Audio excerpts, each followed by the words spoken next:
Hey guys, what it is your girl Cadillac. Yes, I'm Cadillac Dixon. I'm the Draw My Life prison wife. I'm the legally blind artist that is rapping and painting for justice. Hoping girl to see justice before all face to bleed. Yes, it's your girl Cadillac. Anyways, I'm coming through. Today is September 25th, 2023. It's just about on the 2 o'clock hour.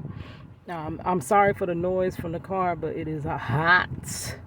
Yes, and every time I get hot, I think about my little husband that's doing time wrongfully in Florida DOC that do not have no AC, girl. So he up in there baking, being rotisseried up in there. But that's what I think about. If I'm hot, I know my husband is times hotter.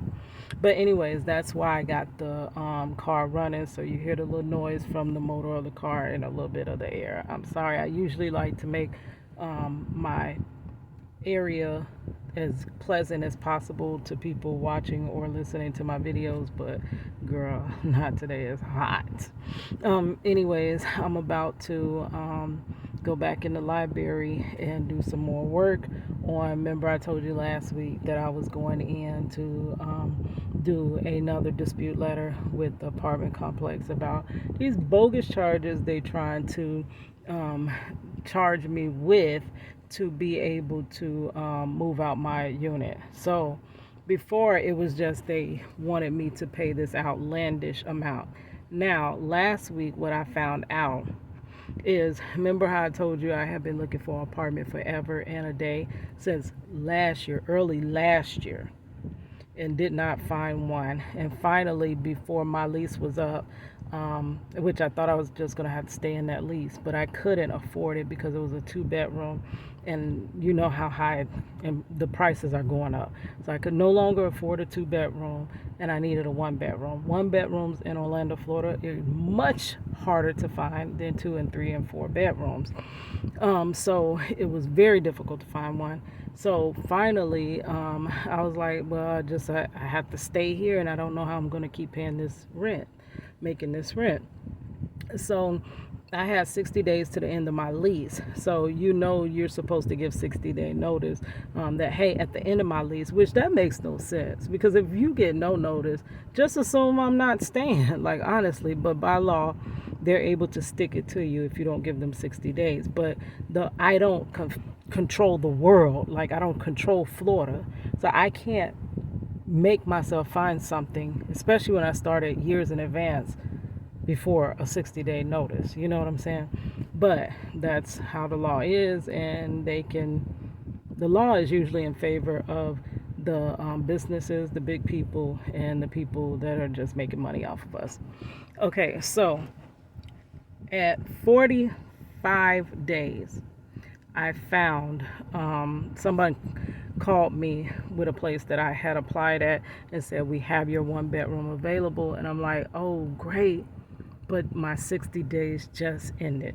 That person assured me that it was okay, that we could work it out because the place that I was living at and the place that I'm going to have the same mother company, the same corporate. They're under the same, umbrella, though they're different complexes.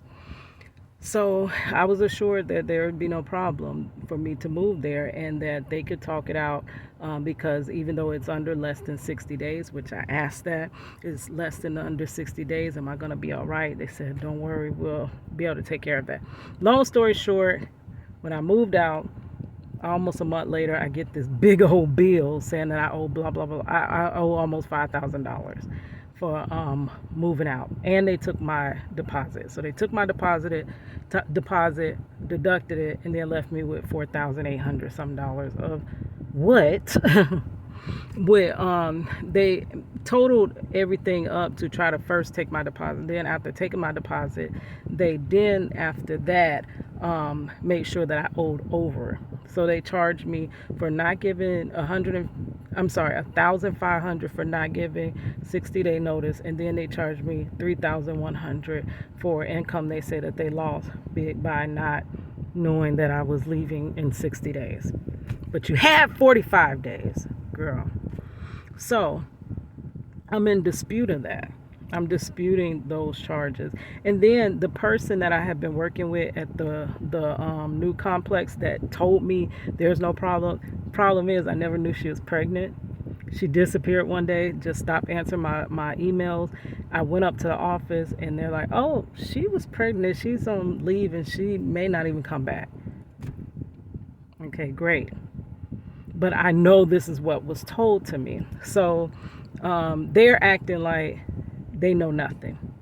I don't understand how you can have an employee work for you, and when they leave with all information of what happened between you and that client, though that employee represented that client. So now they're saying basically, no, what you said, there's no proof of that. You just got to pay. So I have been disputing it, right? I'm still within dispute. So I get ready to move in my apartment thinking it's the day that I'm supposed to move in. And they're like, we didn't know you were still moving in.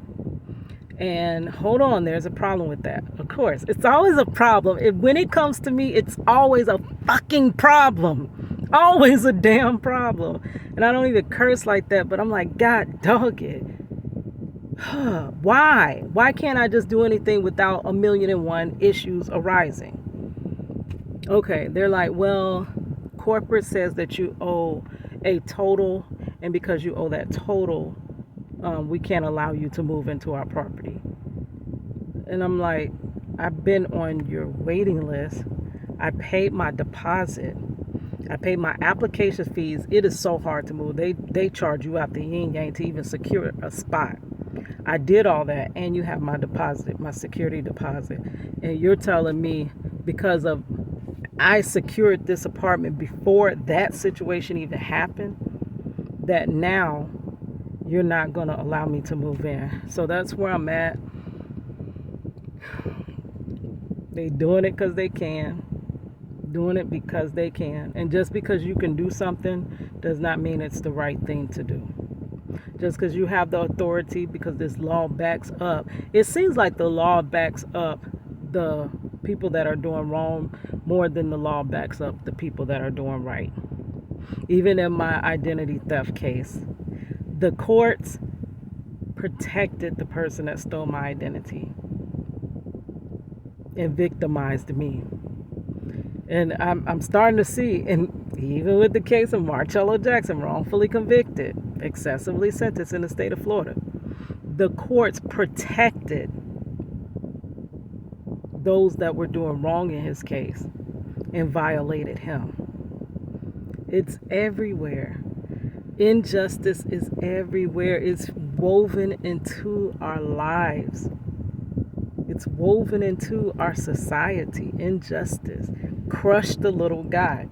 Whoever has the most money, most resources gets the right result, whether right or wrong. So the person that is wrong could have the more resources and they win because they had the more resources. The person that is right could lose because they have no resources, though they are in the right. Like, so girl, I'm so over this. This is so stressful. I couldn't even sleep last night because I'm like, dang, I gotta deal with this impossible ass situation tomorrow. So now I'm about to lose my apartment. Because they claim that someone can come in, apply, and take it, even though I've done. It's like, when do I stop being violated? When does the violation end? So I don't know. I'm finna go in, see what I could do. It really feels like I can't do nothing. If I had a shitload of money, I probably could do something, but because money, though they say money do be the root of all our problems. The lack of money usually is the root of most of our problems. All right, guys. It's your girl Cadillac.